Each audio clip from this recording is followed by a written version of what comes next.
የዛሬ 7 ዓመት ገደማ አብይ አህመድ ወደ ስልጣን እንደመጣ የነበረውን የህዝብ ድጋፍ ሳስታውስ በተለይ ታስታውስ ከሆነ እንደማገኝ አዲስ አበባ ላይ በነበረው ሰልፍ ላይ አብይን ለማየት አብይን ለመደገፍ የወጣውን ብሔር ሳይግደው ምንም ነገር ሳይገድበው ከጫፍ እስከ ወጣውን ህዝብ ስታስታውስ ከሱ በፊት እኔን ያድርገኝ ብሎ በዛ ደረጃ ስሜቱ ሲገልጽ የነበረውን ህዝብ ሁኔታ ስታስታውስ በአማራ ክልል ይደረጉ የነበሩ የድጋፍ ሰልፎችን ሁሉ ስታስታውስ እና ካሁኑ ጋራ ዛሬ በግዳጅ በሴፍትኔት ተከበታቀፉ በማስፈራራት በምን ውጡና ድጋፋቸውን አሳዩ የተባሉ ኢቭን በበቂ ሁኔታ ያልወጡትን የህብረተሰብ ክፍሎች ስታስታውስ I think ብዙ ፖለቲከኞች በተለይ በህዝብ ድጋፍ እንኖራለን የሚሉ ፖለቲከኞች አክቲቪስቶች ጋዜጠኞች እና ሌሎች አካላት የህዝብ ድጋፍን እንደ for granted መውሰድ የለባቸውም የማይለወጥ ሁሉ ጊዜ ቋሚ እንደሆነ አድርገው እንደማይወስዱ ትምህርት የሰጠ ይመስለኛል እንደ አብይ አህመድ የህዝብ ድጋፍ በእኛ የቅርብ ጊዜ ታሪክ ውስጥ የህዝብ ድጋፍ የነበረው የፖለቲካ ድርጅት መሪ አልነበረም ዛሬ አብይ አህመድ ያስገደደ እንኳን ላይን የሚሞላ ቪዲዮ የሚሞላ እና እንደው ድጋፍ አለው የሚያስብል የሰው ድጋፍ ማግኘት አልቻለም እንደውም በጣም በርካታ መልእክቶች ደርሰውናል ከተለያዩ አካባቢዎች የተላኩ መልእክቶች አንዳንድ ቦታዎች ላይ ያምና ሁሉ ፎቶግራፎች በዩቲዩብ በፌስቡክ እና በመንግስት ሚዲያዎች ሁሉ እንዲለጠፉ ተደርጓል ይሄ እንግዲህ የሆነው ማህበራዊ መሰረቴ የኦሮሞ ህዝብ ነው ከሚለው የኦሮሞ ብልጽግና መንደር ነው በጣም የሚገርመው ይሄ ነው they were sure ይሄ መንግስት የኛ መንግስት ነው ስለዚህ ይሄ ለሌላው ማሳየት አለብን ብለው ብዙ ድራማዎችን ለመስራት በጣም ብዙ ህዝብ ለማሰለፍ ሙከራ አድርገው ነበር ሱቁ እንዲያድርጉ በትቃሩ ይሄን ያልቀጣለና ማአት ነገር ነው ብቻ የሚነገረው ነገር ያም ሆኖ ግን ህዝቡ በበቂው በነቂስ ወጥቶ በስሜት ወጥቶ ልክ የዛሬ 7 ዓመት ሲያደርገው እንደነበረው ድጋፉን ሲገልጽ አላየንም ሰው ብልጽግና በራሱ ሜዳ ነው የተሸነፈው ራሱን ነው ያዋረደው ግን እንዳልኩት ሌሎችም ቢሆን የህዝብ ድጋፍ ቋሚ እንዳልሆነ በማንኛውም ጊዜ ለህዝብ ካልሰራ ያን ድጋፍ የምታጣው መሆኑን ግን በደንብ ያሳየ ነገር ታስታውስ ከሆነ ብርሃኑ ነጋ ወይም ኢዜማዎች ግንቦት ሰባቶች ወደ አዲስ አበባ ሲገቡ የአዲስ አበባ ህዝብ በነቂስ ወጥቶ ከጫፍ እስከ ጫፍ ተቀብሏቸው ነበር ዛሬ ብርሃኑ ነጋን የአዲስ አበባ ህዝብ በነበረው ምርጫ እንኳን አልመረጠውም ያ ሁሉ ድጋፍ የነበረው ሰው ለአንድ የፓርላማ ወንበር እንኳን አልበቃም ነበር ዛሬ ብርሃኑ ነጋን የሚደግፍ የአዲስ አበባ ሰው አለ ወይ ብለህ ብትጠይቀኝ አይደል ነው መልሱን ለህዝብ ተዋዋለሁ የአማራ ህዝብ በከፍተኛ ደረጃ ይደግፈው ነበር ዛሬ ብርሃኑ ነጋን የሚደግፍ የአማራ ህዝብ አለ ወይ ብለህ ብትጠይቀኝ ህዝብ ለጥያቄው ለህዝብ ተዋዋለሁ ሁሉም የሚያውቀው ስለሆነ ምን የነካው እንጨት ነው የሆኑ ያሉት እነዚህ ፖለቲከኞች ሌሎችም ጋዜጠኞችም አክቲቪስቶችም በህዝብ የሚወደዱ የነበሩ ዛሬ ያ ድጋፋቸው አለ ወይ ሁላችንም የምናውቀው ነገር ነው ስለዚህ የህዝብ ድጋፍ for granted መውሰድ ማይለወጥ አድርጎ መውሰድ ዘላለማዊ ቋሚ አድርጎ መውሰድ ትክክል አይደለም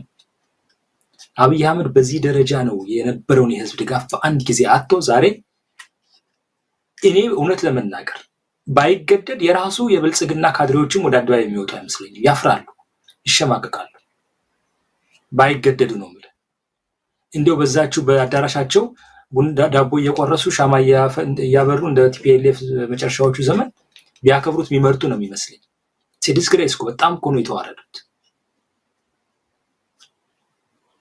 ስለዚህ በአንድ ወቅት ያገኘሁትን ድጋፍ ሁሉ ጊዜ ያገኘዋለሁ እኔ የደገፈህን ማህበረሰብ እንደፈለኩ አሾረዋለሁ እኔ ያልኩትን ያደርጋል ምናምን ብለህ የምታስብ ፖለቲከኛ ምናምንም ከዚህ ትምህርት መውሰድ ያለብህ ይመስለኛል በግሌ ኢንክሉዲንግ ጋዜጠኛ ወይም ሌላው ማካል ህዝብ አንተን የሚደግፍህ እውነት እንደምትሰራ ካወቀ ብቻ ነው ከሱ በተቃራኒ ቆመህ በዚህ የሸነገልክ በዚህ ግን ሌላ ነገር ምሰራ ከሆነ ህዝብ አይቶ ይተፋል ከተፋ ደግሞ መልሶ አያነሳ እኔ ያየሁት አንዱ እሱ ነገር መልሶ ለመነሳት በተለይ በኢትዮጵያ ፖለቲካ እጅግ በጣም ከባድ ነው አንዴ የወደቀ ሰው ቻንሱ በጣም አነስተኛ ነው በጣም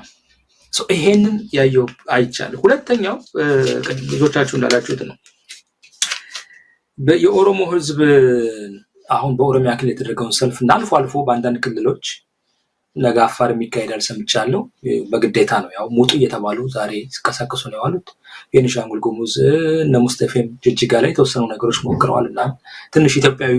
ድጋፍ አለው ለማስባል እየሞከሩ ነው ያን ያህል ግን ብዙ እንትን አላገኝ በኦሮሚያ ክልል ደግሞ ያለውን በእንዲው ስትወስደው የቲፒኤልኤፍን ዘመን ነው የሚያስታውሰን በቲፒኤልኤፍ ዘመን የትግራይ ህዝብ ነው የቲፒኤልኤፍ መሰረቱ በሚል ሌላው አካባቢ ግንቦት 20 ለማክበር ሲጸየፍ የትግራይ ህዝብ ተገዶም ቢሆን ሰልፍ ይወጣ ነበር ሰው ይላክ የነበረው መልእክት ይሄ የትግራይ መንግስት ነው የትግራይ ህዝብ ድጋፍ ያለው መንግስት ነው የሚል ነበር ዛሬ ሳሁን የትግራይ ህዝብ ቲፒኤልኤፍን ደግፈው ውጣ ብትለው ይወጣል ከዛ ባለመማር ቲፒኤልኤፍ ያሳደጓቸው የቲፒኤልኤፍ ልጆች እና አብይ አህመድ ነሽመልስ ኤግዛክትሊ ቲፒኤልኤፍ ፖለቲካን የደገሙት ዛሬ ይሄ መንግስት የኦሮሞ መንግስት ነው ይሄን መንግስት የሚነካ ከኦሮሞ ህዝብ ጋር ይጣላል የሚል መልእክት ለመላክ ብዙ ሞክረዋል ቀደም በቪዲዮ ላይ እንዳየነው 4 ኪሎ ኬኛ 4 ኪሎ የኛ ነው የትነን 4 ኪሎ ነን ህዝብ እኮ 4 ኪሎ እኮ ግማሽ እኮ በዛም አልፎ ማያቅ 4 ኪሎ የት ነው ብትለው እኮ ብዙ የማያቅ የኦሮሞ ወጣት እኮ አለ ግን 4 ኪሎ ነን ይላል 4 ኪሎ ያለው አንድ ግለሰብ ወይ የተወሰኑ ግለሰቦች ናቸው እንጂ ይሄ ህዝብ 4 ኪሎ ገብቶ አብይ አህመድ የሚበላውን ምግብ አይመገብም አብይ አህመድ የሚሄድበት መኪና እኮ አይሄድበትም ይሄ ወጣት ምስኪን ብቻ 4 ኪሎ እየተባለ ይነገራል ቲፒኤልኤፍን በትናንትናው ልትኩ እንደዚህ ቀድም ጌትነት እንዳለው የውስኪና የጠላ ወይም የውስኪና የቆሸሸ ውሃ ማህበረሰብ አለ የተከፋፈለ ማህበረሰብ አለ ውስኪም ተጣለ የቆሸዋም ተጣለ የቆሸዋ ምለውን ያክሱም በነበርኩበት ጊዜ አክሱም ሄጄ ያለውና እዛ ያየውት የውሃ እንትን ቀድም ጌትነት በደንብ ነው ያስታውስ በጣም የሚያሳዝን ሁኔታ ነበር ማህበረሰብ ውሃ ለማግኘት የነበረው ችግር አስታውሳለሁ በጣም የቆሸሸ ውሃ ነበር የሚጠጣው ውሃ እንኳን በአግባቡ አላስገቡለትም ነበር አሁንም በኦሮሚያ ክልል በበርካታ ቦታዎች ላይ ህዝቡ እየተሰቃየ ግን በመንፈሱ በመናቡ 4 ኪሎ ገብቶ ዘመናዊ መኪና ሲነዳ ዘመናዊ ምግብ ሲመገብ ኢትዮጵያ ዓለምን ሲዞር ምናምን ያሳዩታል በመናቡ ኢን ሪያሊቲ ግን ይሄ እዛ ላይ የተሰለፈው ህዝብ ከካድሬው ውጭ ከሚዘርፈው ውጭ አብዛኛው ሰው በቀን አንድ ጊዜ ለመብላት እንኳን የተቸገረ ነው ሪያሊቲው ይሄ ነገር ግን በስሙ ይነገዳል ከትናንት አለመማራቸው በጣም ነው የሚገርም ከህይወት አለመማራቸው በጨነቃቸው ጊዜ ቶሎ ወደ ህዝብ ይሄዱና የህዝብ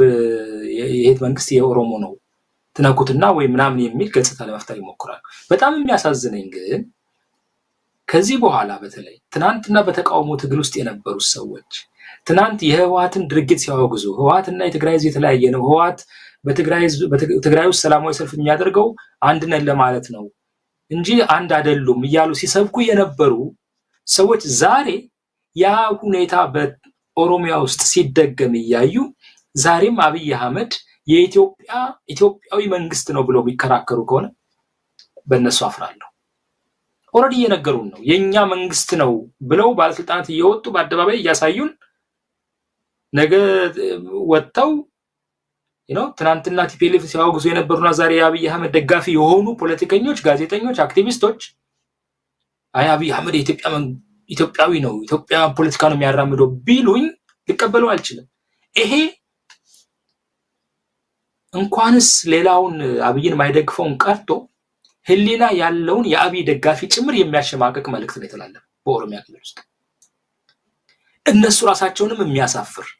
በተለይ ደግሞ ወዶ ገብ ይሆኑ በተለይ ደግሞ አሁን ደጋፊ ነን ብለው ከናአብይ ከብልጽግናዎች በላይ ብልጽግና ነን ብለው የሚፎክሩ አንዳንዶች ተቃዋሚ ስም ያሉ አንዳንዶች ገለልተኛ ነን የሚሉ ኃይሎች ሁሉ በዚህ ቪዲዮ ከልክ በላይ የሚሸማቀቁ ይመስለኛል የሚሸማቀቅ ህሊና ካላቸው ማለት ነው ለምን አብይ የኢትዮጵያ መንግስት ነው እኛ ኢትዮጵያዊ ፖለቲካ ነው የምናራምደው ይያሉ እነሱ ግን ወጣው 4 ኪሎ ኬኛ ይሄ መንግስት የኛ ነው የትነን 4 ኪሎ ነን እንዲያስ ብሉላህ እርስ በርስ የሚጣረስ ነው ስለዚህ እነዚህ ሰዎች ነገ አፋቸውን ሞልተው አብይ አህመድ ሊከላከሉት አይችሉም ቢከላከሉትም ምንድነው በራሳቸው ላይ እንደው ራሳቸው ይሄን ስትናገሩ አታፍሩም ወይ ነው የሚባሉትና ይሄንንም ነገር አይተናል። መጨረሻ ላይ ግን ምለው ነገር ይሄ ሁሉ ሆኖ ወንድማገኝ የተረዳውት ነገር የኦሮሞ ህዝብም እንደሌላው የኢትዮጵያ ህዝብ የዚህን መንግስት ሴራ በደንብ አውቆታል፣ በደንብ ተረድቶታል። ስለዚህ አብይ አህመድ ኢቭን ቤዜ ነው የሚለው መጨረሻ ላይ ደክሞት ማለት ወይም መጠለያ አጥቶ መጨረሻ ላይ ወደ ተመልሶ ወደዚሁ ሲገባ ይሄም ህዝብ እንዳልተቀበለው ያየንበት ክስተት ነውና እኔ እነሱን እየቦን ለወደፊቱ እንዲህ አይነቱን ነገር አላዘጋጅም። አይሆፕ ለወደፊቱም ላይቆዩ ይችላሉ፣ ግን እንዲህ አይነቱን ነገር አላዘጋጅም ነበር።